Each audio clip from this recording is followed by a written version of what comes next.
Good morning, everybody. I'm Tom Brackett. I'm the president and CEO of the New Jersey State Chamber of Commerce. I want to welcome you to the latest in a series of webinars that we've been doing over the past year, co-hosted by ourselves and NJM Insurance Group. These issues are meant to look at the key issues facing the business community today, which there are no shortage of by any stretch of the imagination. And today's session will be on strategies companies can use to implement artificial intelligence software like ChatGPT into their daily operation. Very hot topic. And we have two experts that we will bring on to discuss that. If you have any questions during the webinar, please access the chat room to ask those questions, and we will try to get to as many as possible near the end of the presentation. I want to thank NJM Insurance Group for their continuing support of our webinars. They've been a great partner of ours over the last year and years, really, and they are one of the most outstanding corporate citizens we have in the state of New Jersey. It is my pleasure now to introduce Lauren Vecchio, the marketing manager at NJM Insurance, to say a few words. Lauren? Thanks, Tom. Good morning, everybody. My name is Lauren Vecchio, and I'm the marketing manager for NJM. NJM is pleased to be the exclusive sponsor of the New Jersey Chamber of Commerce's Small Business Webinar Series. This morning's webinar on small businesses incorporating AI into, such as ChatGPT, into their marketing and enhancing their content is on the minds of many business people. And I want to thank the New Jersey Chamber of Commerce for the opportunity to speak with you briefly today. The New Jersey Chamber has been an essential voice for garden state businesses for more than a century, and a vocal advocate in the corridors of the Capitol in Trenton. NJM has been helping small businesses meet their insurance needs since 1913. We've been the largest writer of workers' compensation insurance in New Jersey for more than 70 years. We're also a leading provider of commercial auto insurance. We wrote those two and only those two lines of business for the better part of a century. However, we've added new products to better serve our policyholders and potential new customers. We've expanded our footprint at the same time, and NJM is now a leading regional carrier serving business customers in Connecticut, Delaware, Maryland, New York, Pennsylvania, and of course, New Jersey. Our NJM ProEdge Business Owners Policy, which combines protection for common property and liability risks, is designed for smaller businesses.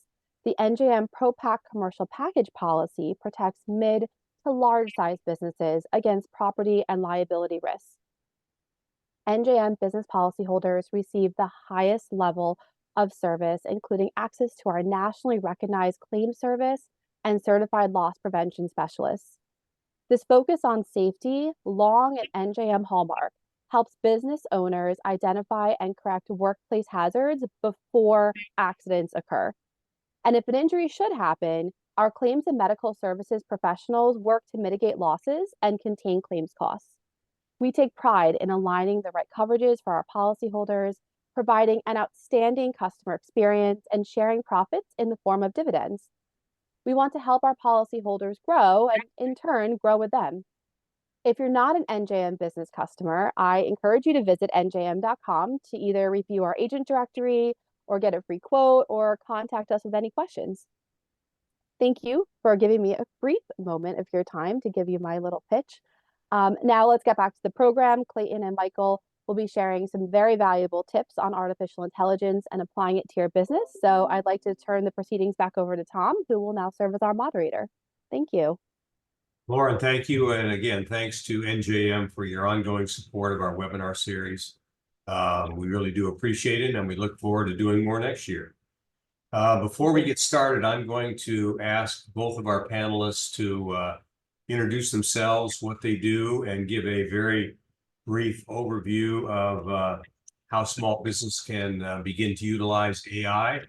So first, I'm going to introduce Clayton Durant.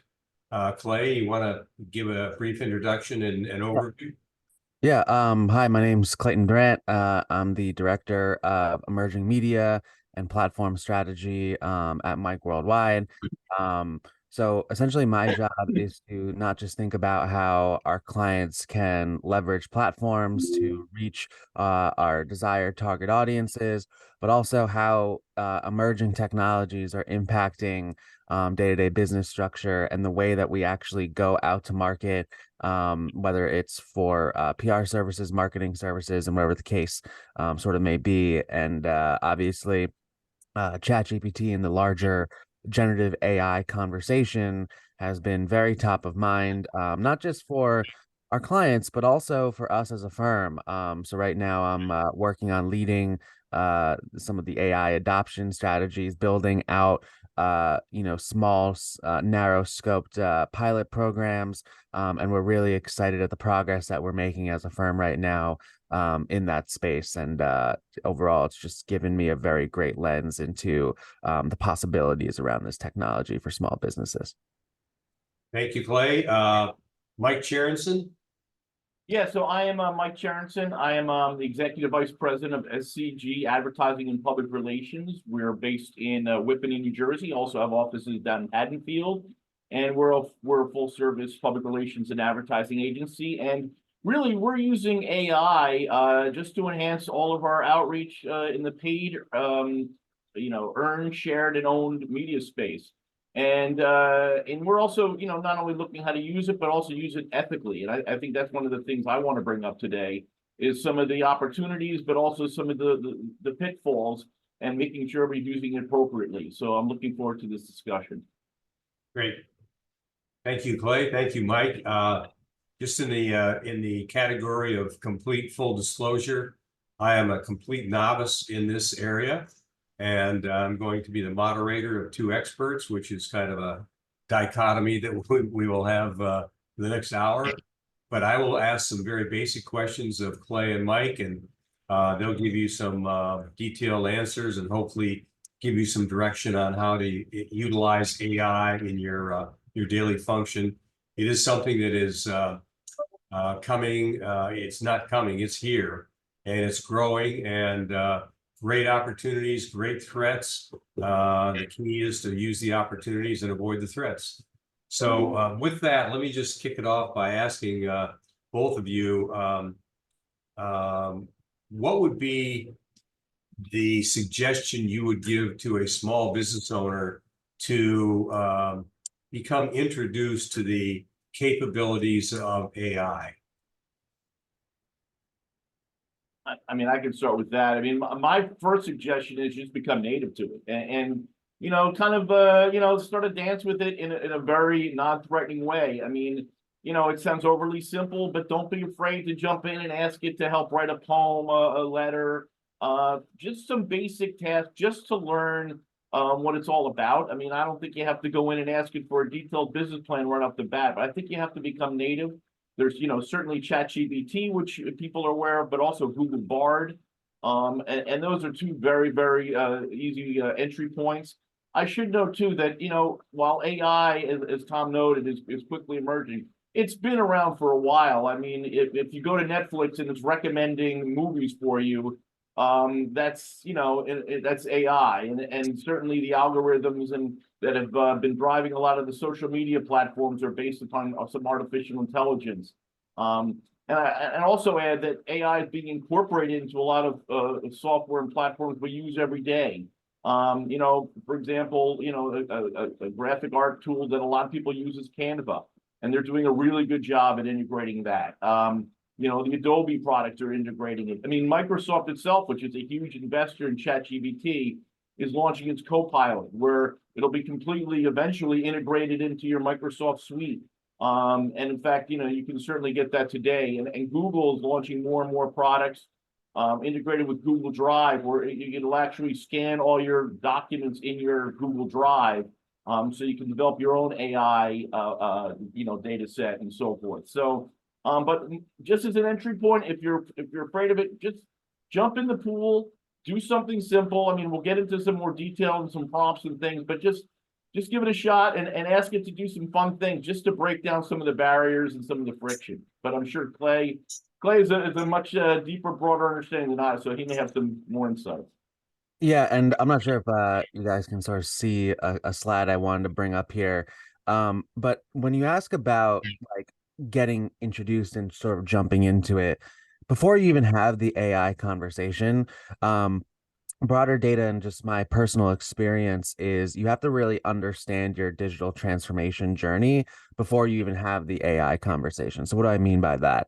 Well, most companies that I've worked at and I sort of see and have met other people sort of in this deployment space. They all say that the biggest challenge for no matter if it's small business or a Fortune 500 company is the organization of data.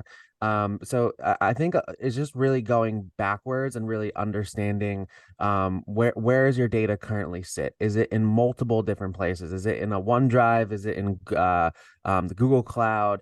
And all these bespoke places, and really getting a good grip on trying to organize your data and just making sure that it's very normalized so that everything's in one place, everything's in certain folders, because that ultimately is going to be your largest task in the early days, even at a very narrow scope perspective of launching any sort of AI infrastructure, even if you're using something sort of as maybe as intuitive as ChatGPT, it still requires data to learn from. So I think when you're jumping into this space, before you just jump right into using ChatGPT and some of its open AI plugins, really think about your data. Where does it live? Is it easy to organize? And look, you can, most small businesses can get a really good sense around this for simple tasks on how long does it take you to search for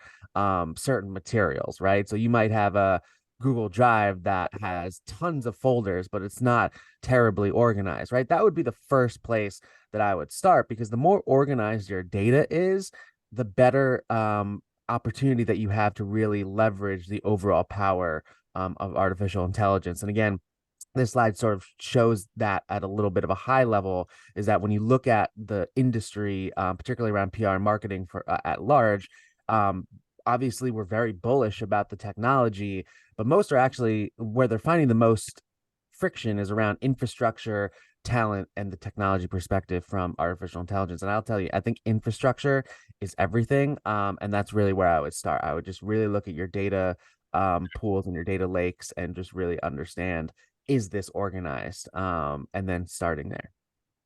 So a question to both of you, which is there a different access point to, let's say, GBT for a small business versus a large business? Or you just go into the same link and ask the same questions? Yeah, so I think the best way to sort of answer that is you need to have a good foundational understanding of how these models are actually built. And again, I'll show you another slide here that sort of from a visual perspective helps anybody sort of grasp it. The way that these systems are built is they're all built on primary and secondary data, right? So your secondary data is typically what the large language model, which in this case is ChatGPT, is actually foundationally built on from a technology perspective, right? So now it has the ability to connect to Bing. So its secondary data is essentially everything that it was taught up to 2022, plus the access to broader Bing search, which gives it pretty much the knowledge of the internet. But that's still way too broad, right? So your primary data is really everything that your organization cares about, right?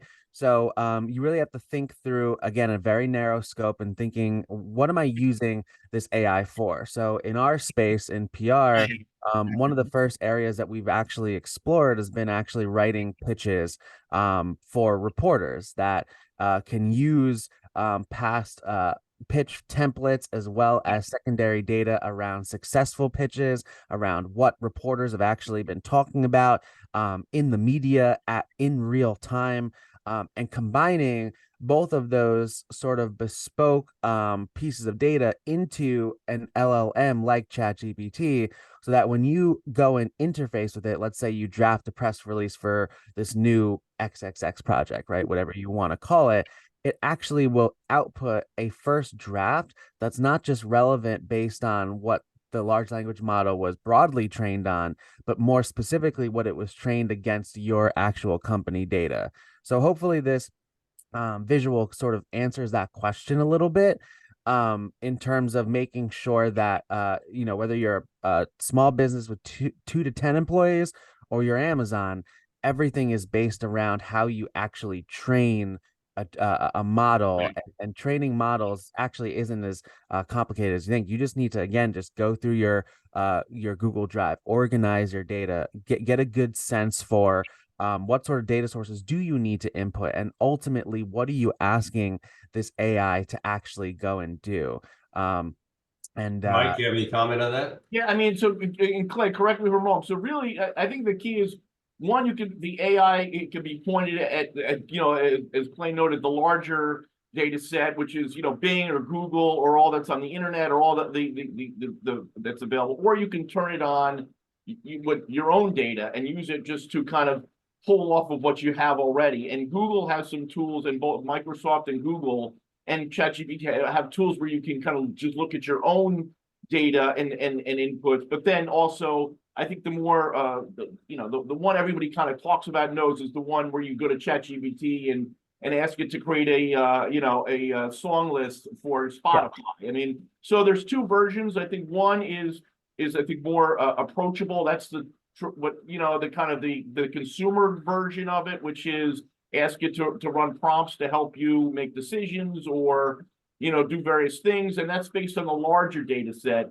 And then there's also, which is a little bit more sophisticated, but as Clay noted, not out of reach, which is more look at your own data. And I think that's one area where Microsoft and Google and two of the leaders are really building on. So right now, in fact, Google has a launch where you literally turn it on your own Google Drive. So if you're an HVAC company and you have 100 manuals for all sorts of air conditioner units, and in your Google Drive, you can actually run an AI to search all those PDFs for specific pieces of information. So there's two things here. And again, Clay, correct me if I'm wrong. So one is, I think, the more consumer version, which we're all familiar with, that we've heard about, which is the ChatGPT. And then the other is I think the future, as Clay noted, where it's going to really run your own data. And I think that, some of the ethical concerns about, some of this hallucinations and the wrong information, I think it gets better when we turn it on our own information and data where we have more control. And that is another topic, by the way, is I think we always have to be mindful that, take it all with a grain of salt. One thing that AI is predictive, but it lacks judgment. What AI doesn't have is ethics. It doesn't understand norms, doesn't understand cultures, doesn't understand the law. Hey, Mike, that would fit great in New Jersey without norms and ethics and culture. So yeah. But I mean, we talked, and Clay makes a good point about writing pitches, and I think they were smart to run it off of things they've done before. But if you go to ChatGPT or Google Bard and ask it to create social media content or other kind of communication, just realize it lacks some of those important characteristics, that judgment that is important. It may come up with some really great tweets and some stuff that's going to catch attention, but is it going to piss people off? Is it going to turn away your audience? And that's where judgment is so important. And I think that's where we have to be mindful. And also, the hallucinations are real. Kind of ironic, they are real. I mean, we've actually, tested a variety of things, and we've caught mistakes. And I mean, we had a client in higher ed that wanted to do something with nursing, and we asked for the birthdays of all famous nurses, and it got Clara Burton's birthday wrong. I mean, I could have gone to Wikipedia and got it right, but the ChatGPT got it wrong. So does that mean, just a question then for both of you, does that mean that whatever you get when you access ChatGPT and ask for certain a topic to be identified and given information on, does that mean that the user should fact check what comes out of that?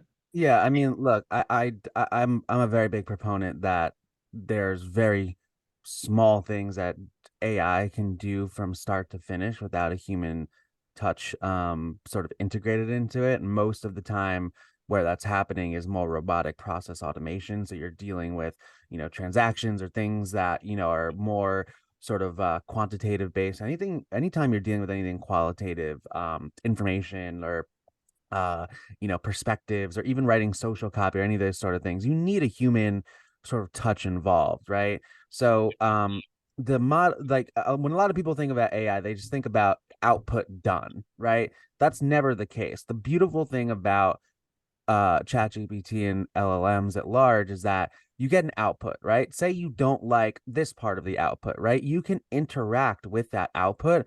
And the way that you would interact with it is say, okay, maybe you get this output of this social copy, but you don't like the first line, right? You literally tell ChatGPT, I don't like this first line. Please change it to this, this, and this.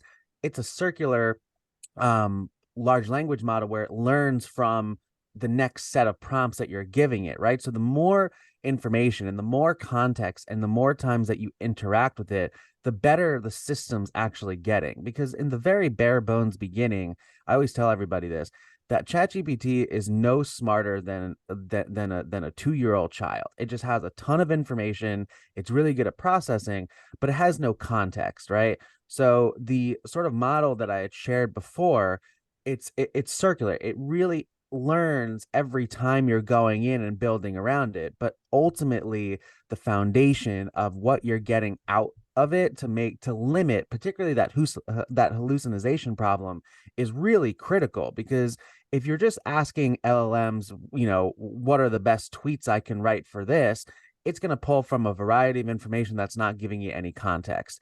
The moment you give ChatGPT context, that's when it really becomes a powerful asset. And that's where the real return on investment actually lies. And that's why I said before, the biggest hurdle that any small business is going to need to overcome is to not just use ChatGPT through its large language model processing system, but actually getting to a point where it can combine that with its own primary data and getting that primary data organized and connected to a point where it becomes useful based on the actual output that the small business is looking for, right? And that's really been everybody's challenge, right? When you talk to small businesses all the way up to the larger companies, that's been certainly the hardest part. But if you are diligent about that piece, you go in and build that infrastructure around it, the outputs that you're going to get are going to be so much more poignant in terms of the return on investment. Everything from actually saving time, making things much more contextually relevant. So you're not just getting sort of like, C-level outputs, you're actually getting B to A level outputs. And again, we've done this on a variety of different levels at the firm, in digital and other places, around our PR teams. And the results have been pretty amazing. But again, most of our time has actually been around training the models itself and actually foundationally structuring the data lakes. And I know data lake sounds like sometimes such a big word for a small business, like, oh, how am I going to do that? But in reality, again, it's just your Google Drive, right? And sometimes, depending on the narrowness of the scope of what you're looking to drive AI for, right? Let's say you're doing it to write social posts for your brand, you can literally build your entire data lake off of a Google sheet.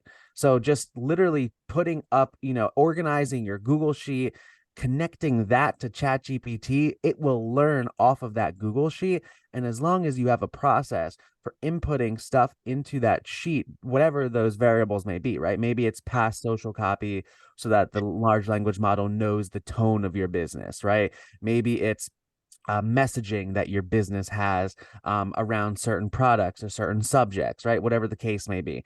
You can literally build that off of Google Sheets, connect it to ChatGPT, and then all of a sudden you've built in your primary data function, layering that on top of the secondary data that it already collects through its connection out to Bing and the larger web. And then all of a sudden you've added it context, and now your outputs are going to be so much more powerful. Hey, Clay or Michael, our group would like to see a real-time example, because what you're giving is great information, but until we see an example a lot of people here don't understand exactly what it is that ChatGPT can do, or um, I'm putting in the chat. I'm putting a couple searches I did, and they're super simple. And by the way, I want to highlight. We talked a lot about creating content, which I think is key, but I also think it can help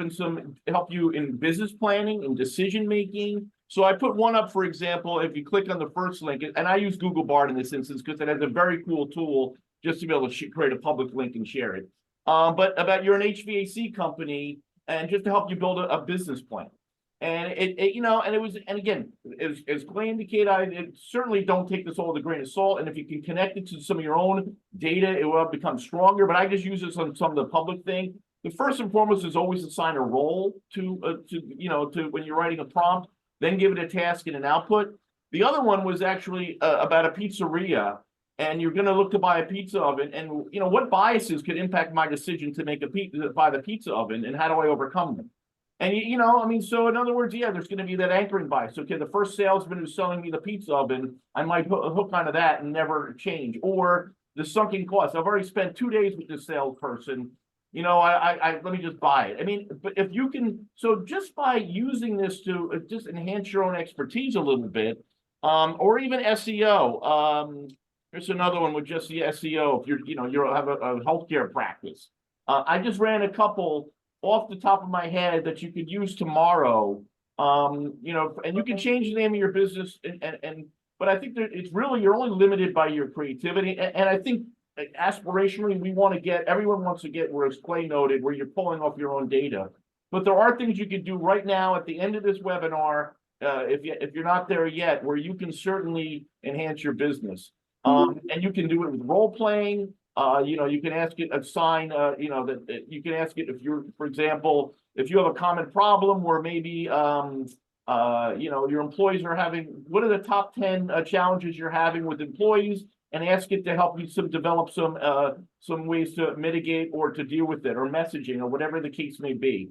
So I think it's got to go beyond tweets and posts and that kind of thing, which again I get. The other thing that we use it for is we'll put in a piece of content and ask it what was the main point, what was the main objective, and you know what? If it wasn't what you intended, then maybe you were off base. We use it for tonality and for sentiment score to give you a sense of sentiment, where we put a piece of content that we create in the chat window and ask it to evaluate sentiment, or hey, my daughter, she's in college. She put it in there and said, you're a college professor teaching this course and using this rubric, grade the following paper. And they graded it. She didn't use it to write the paper. She used it to help give a sense of how it would be graded. So just imagine in the business world doing that. You're a CEO of a bank. How would you evaluate the following? I'm oversimplifying. So there's entry points right this second that you could use. But I agree with Clay 100%. Where we all want to go is where we're looking at it's getting to, I think it was a great analogy, was great.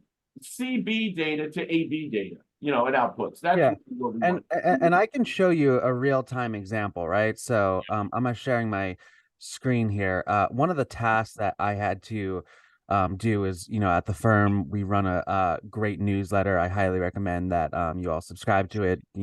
Little promotion there. It's called Media Quake.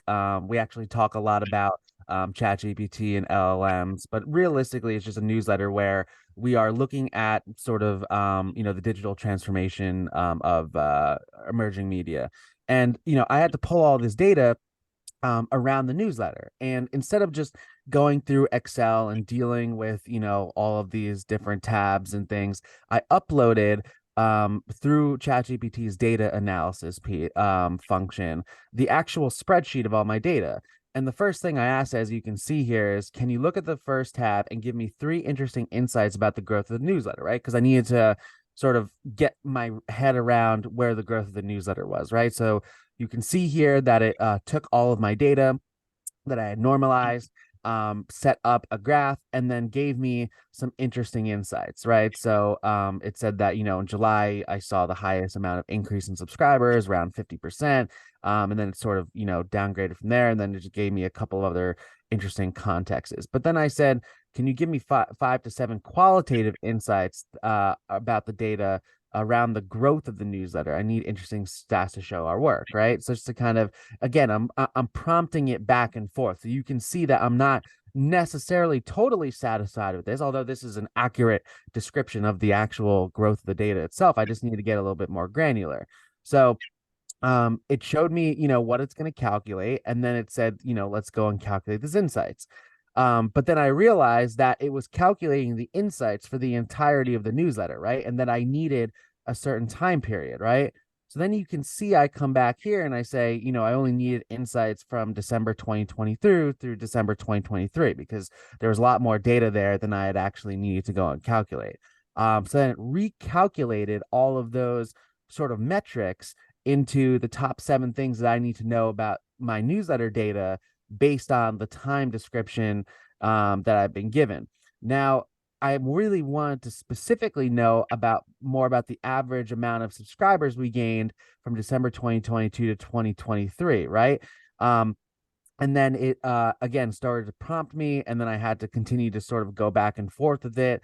And then I finally got the insight I wanted, right? So I wanted to know, again, how many newsletter subscribers did we gain, but also based on a linear regression, what might our subscribers be by the end of Q1 of 2024? And it gave me a calculation of about 7,229, right? And by the way, you can literally click this little link here. Like if you're like a math sort of geek a little bit like me, like you'll literally sometimes go and check how they actually did those calculations. It will run it through you literally just by clicking this link. So again, these are all insights that I was able to then go back to and then make specific graphs based on where our newsletter sat, how much growth our newsletter had. And you can sort of see I'm building graphs and having this sort of interactive conversation with the data. And that's really where some of the power of ChatGPT actually interlies, right? It's this ability to interact with huge amounts of information in an almost conversational way.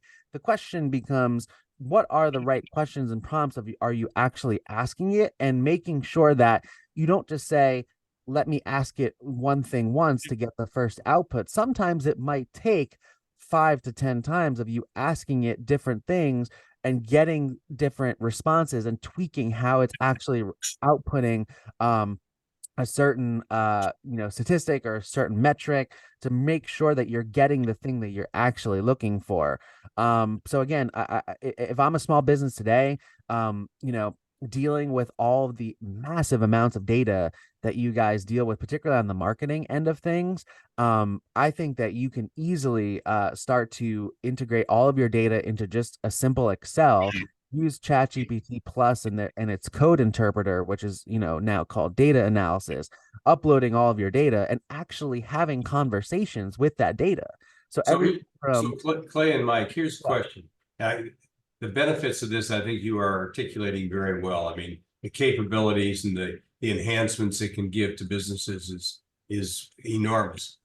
But both the President of the United States and the Governor of the state of New Jersey have set up task forces to control AI and monitor the use of AI, which leads me to believe that there's also some risk, because you put things together to control risk.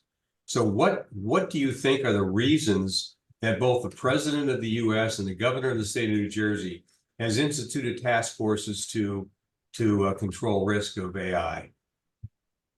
I mean, I think some of it is obviously around, there's some of these AIs that just just act without direction. You can direct it to get me 200 followers and it'll do whatever it has to do to get 200 followers, on your social media. And that's an oversimplified, but from the military standpoint, obviously, obviously we've got the deep fakes and the manipulated images, the disinformation, the cyber attack capability.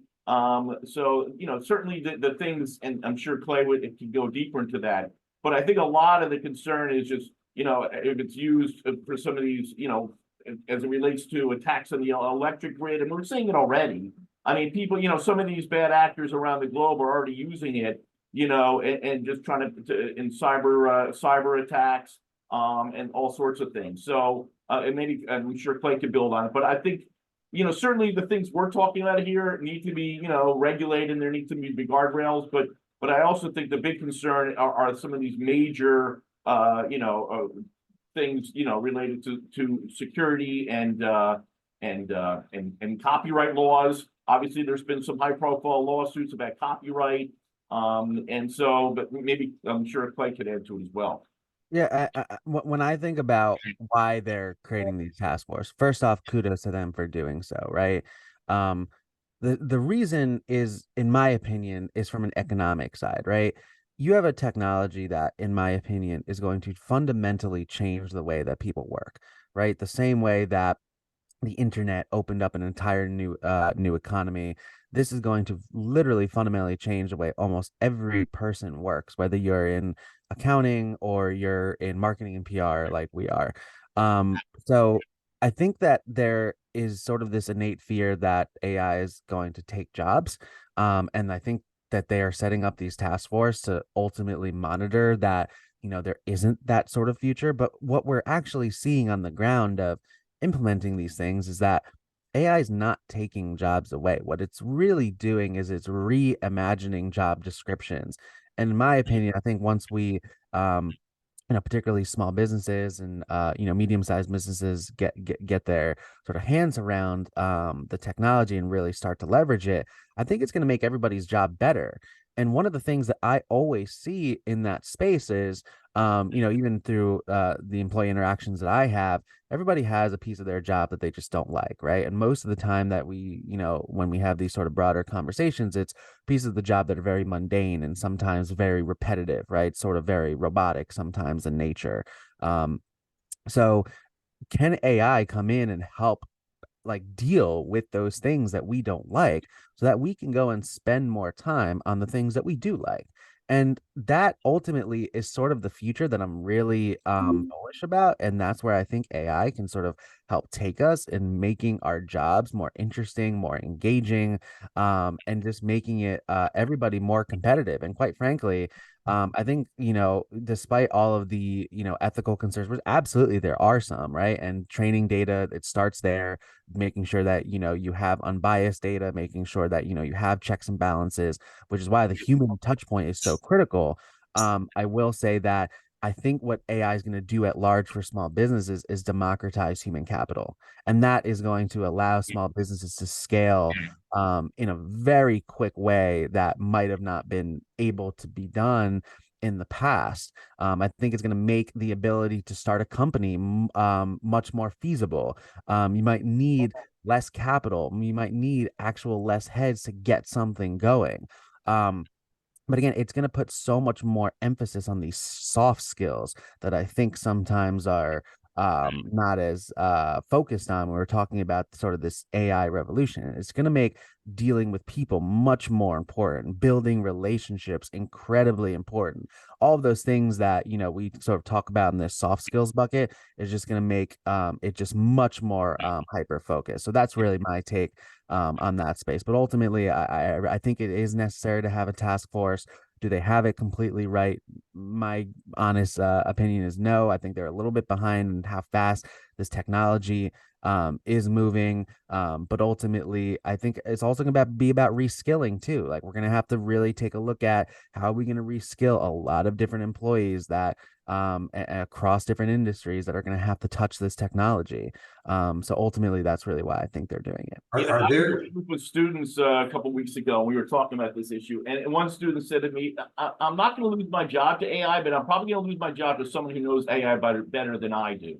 And I think that's why the imperative, and that's why it was so important that the chamber and other groups do these kind of things, because, I think you have to be prepared. As Clay said, you have to be at least have an understanding of what the technology is all about. So, I mean, it'll change the nature of work, but it's also going to create a lot of opportunities, and I mean, if you want real quick, and Kevin just messaged me, maybe I can run a quick just Google Bard. And I kind of like Google Bard. I find the interface a little easier, and I figure with my but so here's something, just a quick I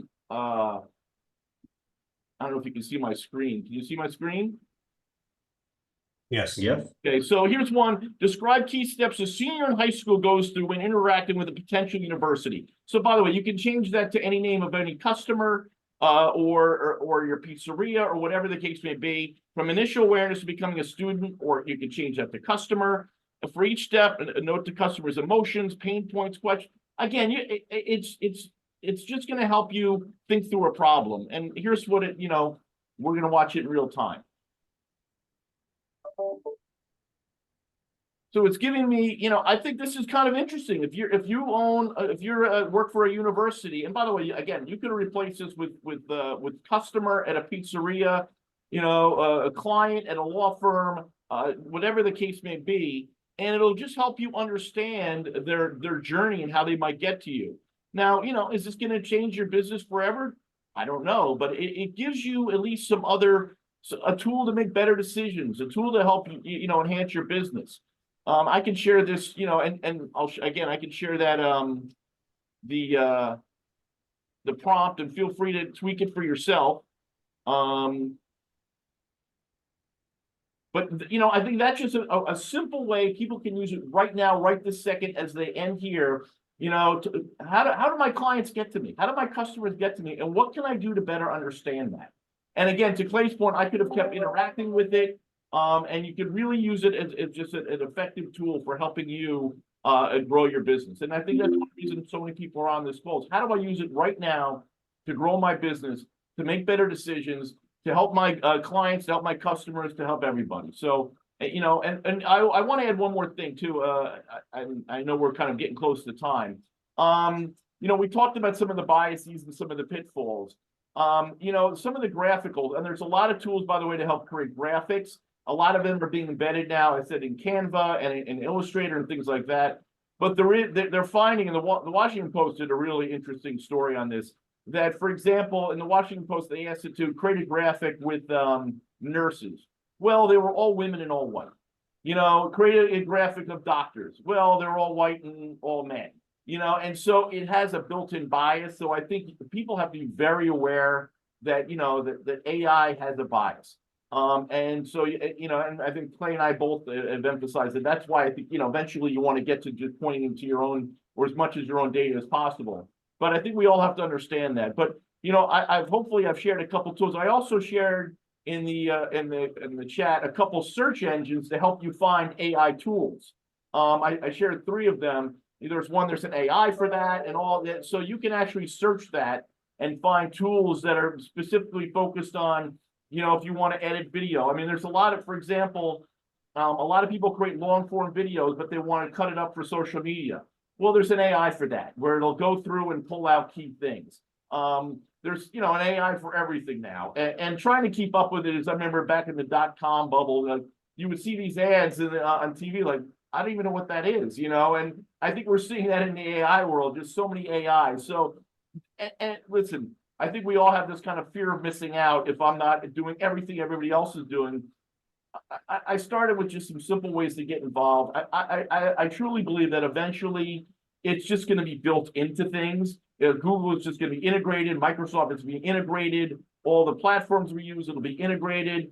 But I think the more we're familiar with it and the more we just become accustomed to it, I think the better off we'll all be. Because as I noted, I don't think we're going to lose our jobs to AI. I think we're going to lose jobs to people who know AI better than we do. Are there any apparent legal issues associated with AI that potential users should be aware of? Well, there's certainly copyright. That's certainly being a question right now. I know that various codes of ethics have been, or statements have been put out. The Public Relations Society just put out a code of ethics about using AI. I mean, Tom, you noted that some of the leadership of Sports Illustrated was fired because they generated content using AI, but gave it a fake name. So one of the other things is, public entities or in lawsuits, do you have to disclose as Clay noted, it keeps your searches. Do you have to disclose that? What in any kind of disclosure if there's some potential lawsuit, or if you're a public entity and there's some kind of open public records request. Do you have to disclose how you used AI? I don't know. There's a lot of questions probably still to be answered. But I think the copyright is one of the biggest things right now. I mean, there's lawyers who've actually gotten in trouble because they used AI to craft legal briefs, and the judge caught him, and he was, I think, disbarred, or if not, he was certainly faced sanctions. But I don't know, Clay, I'm sure you have some thoughts as well. Yeah, I mean, when I think about just the legal aspect, copyright certainly comes to mind, right? Technically speaking, the copyright law currently states that if AI spits something out, it's not copyrightable. So if you prompt something based on data, even your own set of data plus, whatever AI spits out is not actually copyrightable. What is copyrightable is if you add a human element to it. So if I tweak a couple of things that comes out of artificial intelligence, then all of a sudden it becomes copyrightable, right? But then the larger question becomes, what was it trained on? Was it not just trained on your data? Was it trained on everything else, right? So there's so much around copyright law, and obviously I don't think it's going to get solved tomorrow. It might take a decade for there really to be sort of precedent set around that. But when I do think about setting up, and I want to show this slide because I think this is really important. When I think about setting up any sort of AI sort of module or program, I love to use this sort of I like to call it like a brainstorming document. It's an AI learning canvas. Again, sourced from Harvard Business School. I tweaked it a little bit for this presentation, but when you go through a model like this, and you really just start to answer the questions in the center, you sort of see like the value proposition. So defining what the value of your artificial intelligence program is. What are the data sources, right? Where are you getting them from? How are you actually going to collect data ongoingly? To the right here, you see a security question, right? So asking yourself, how am I securing this data? Because for some small businesses, securing data is extremely important, right? What sort of features might you want the data to be able to interact across on the line? You see on the right-hand side here. On the entire left-hand side, you ask yourself all about sort of the outputs and the decisions around what you're hoping that it does, right? So what are the sort of the decisions that you want this AI to make? What are some of the deliverables that you want it to overall output? What are some of the predictions that you want it to be able to help you make? And ultimately, how are you going to run pilot programs to test the validity of the overall product? And then at the very bottom, you see live evaluation monitoring, which essentially, how are you going to evaluate that this AI product that you're putting out into the market and overall using within your small business is actually making a difference, right? Is it saving you time? Is it making things more, tangible? Is it, allowing you to win more clients, right? What are those sort of metrics? And again, I'm happy to share this sort of document with everybody on the call. But I would very much highly recommend that before you even begin sort of like having all of these conversations is to literally just go through this worksheet and answer all of the questions in here. And you'll actually start to see that once you fill this entire thing out, you'll get a pretty good sense around not only, what data sources you need, what the security measures are, what the possible risks are, but also what your value proposition is and what you ultimately wanted to do and how you're going to measure it. So that's really my thought there. So Kevin, do we have any questions in the chat box that we can present to Mike and Clay? Yeah, we have one from Carla Pola, and she asks, can Google Bard integrate data from Microsoft 365 files, or is ChatGPT a better tool? I know that's very specific. Clay, I think that's what Copilot will do, correct? Copilot is Microsoft, which owns half of ChatGPT into Microsoft. So Copilot, I think, is the tool. And Clay, you probably, is it totally rolled out, or do you have to pay for it now? I think you have to pay for it. Yeah, so I think you have to pay a very small fee for it, right? But when I recommend Copilot, any small business that is currently operating in the Microsoft ecosystem, so that means Outlook, that means SharePoint, Word, Excel, all of those sort of things, right? I'd actually highly recommend Copilot because it has that connectivity within the SharePoint ecosystem. So it already created the data lake for you, right? Whereas, using something like ChatGPT, if you're in the Google space, yeah, Bard's interesting. I think it does a lot of great stuff, but I would actually take the extra step and connect all of your Google space to ChatGPT itself, just because ChatGPT, in my opinion, is so much more tangible. It has the data piece to it. There's so much more, I think, overall tangible value from an actual enterprise perspective, just because of the way that it processes and sort of the systems that it has in place. I think Bard is great for research. I mean, I'm not I don't know about you guys, but like sometimes going down a Google search and a rabbit hole for finding certain information is very annoying. But the fact that Bard is connected to Google search engine, I think is amazing, particularly maybe when you're doing open-ended research and you're really trying to figure out, what sort of subjects or customer segmentation or whatever the case may be, and you're just trying to go through that initial research phase. Certainly have Google Bard open as an assistant because it's really changing the fundamental way that we as people interact with search. And but two things. One, I shared a Google Doc. A friend of mine, Cami Heise, she gave a presentation down at the Public Relations Society of America's International Conference, and she shared this broadly, so I'm not doing anything out of turn, but she put together a really good document just summarizing a lot of the different search tools, definitions, et cetera, a very kind of consumery kind of approach to it all. And I would just echo what Clay said. I mean, I like Bard because, again, of that real-time data. So we have a client that just this week has made some major news, and the next day I put in Google Bard about the topic, and it had that information from that yesterday's announcement.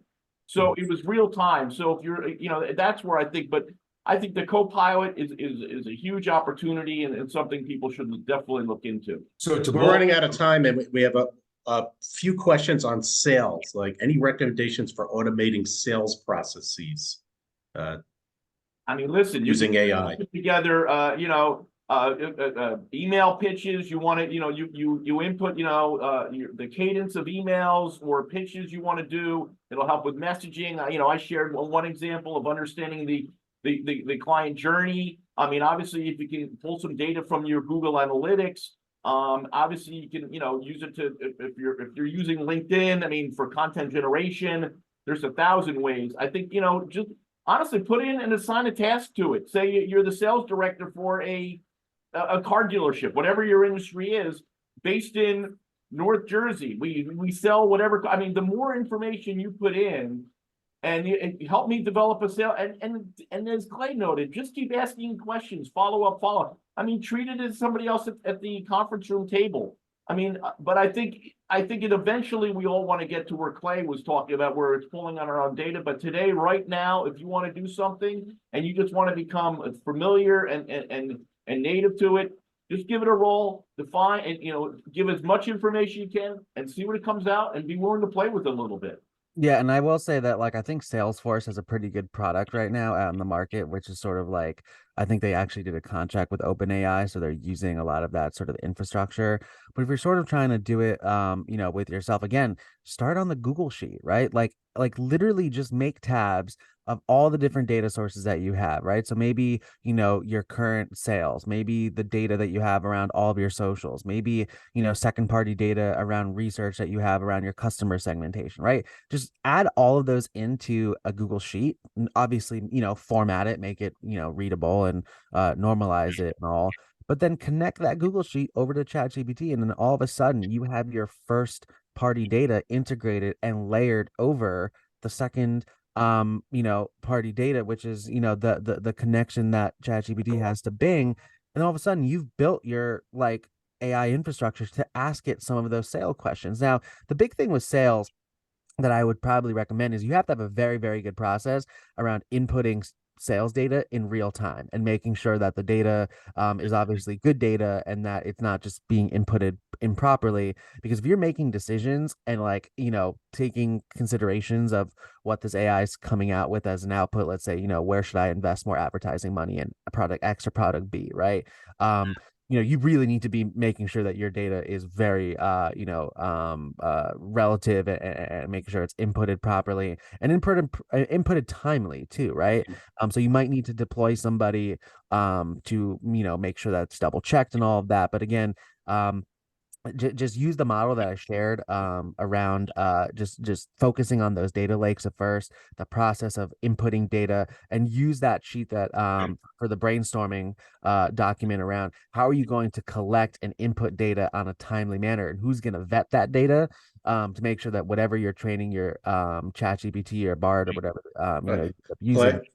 One last question, 15 seconds. Michael, or you answer it. Is this all free or do you have to pay for it? Oh, I mean, you have to pay for it for sure, right? ChatGPT Plus is like $20 a month for Okay. one seat. So it's no much more than going to Starbucks. Yeah, and there are free versions and I think the document I shared lists some of what's free, what the charges are. So there's free entry points, but as Clay said, to gain more access and more powerful tool, you pay. So. All right. So Mike and Clay, I think we're out of time. I would just say to sum up here that, we didn't even hit the tip of the iceberg on this. And I think that the bottom line would be that I ascertained out of this is AI is here. It's going to be here forever. It's going to grow. It's something that everybody should become aware of. They should dip their toe in the water to become familiar with it, decide whether they want to use it or not. If they want to use it, there are ways to do it intelligently, which you guys have articulated. But the thing is, this is not something to be afraid of. It's something to embrace and get to know, because it's not going away. So I think that that's the key takeaway. And I also, Kevin, saw several comments about will the information that appeared on the screens from Mike and Clay be available to the participants? Is that something we can provide to the participants? Yeah, I actually dropped a PDF in the chat here. Okay. So Okay, everybody good. can feel free to download it, and I'll resend it back to you so you can email it out to everybody. So thank you both for a great overview. Again, tip of the iceberg at best. And thank you to NJM Insurance Group for supporting us and providing the sponsorship for this today. I would just add that just as a plugged paid advertisement, we're going to have a second New Jersey Business Summit. We had a big one last year with 900 people in Atlantic City. We have another one coming up May 26th and 27th at Harrah's.